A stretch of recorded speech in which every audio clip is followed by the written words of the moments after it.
महाप्रभु श्री जगन्नाथंकर अपार करुणारू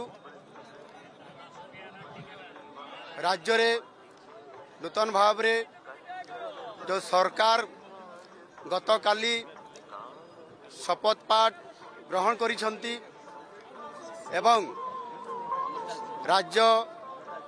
4.5 कोटी लोकंकर आशीर्वाद नवा सहित महाप्रभु कृपारू ये शपथ पाठ उत्सव पर राज्य सरकार प्रथम कैबिनेट बसीथिला एवं ये प्रथम कैबिनेट रे 4टी प्रस्ताव ग्रहण करा जायथिला। सेथिरे भक्तंकर भावावेग को नहीं एवं महाप्रभुंकर जो 4टी द्वार अच्छी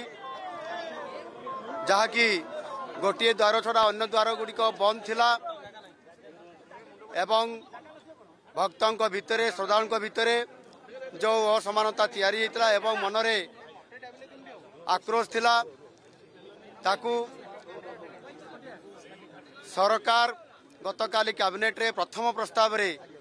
प्रथम निष्पत्ति नेले जे कैबिनेट रो निष्पत्ति क्रमे आज सकाळू जो मंगल आरती हेबो एहा ठारू आमर संपूर्ण भाव में 4 द्वार को भक्तों खोली दिया।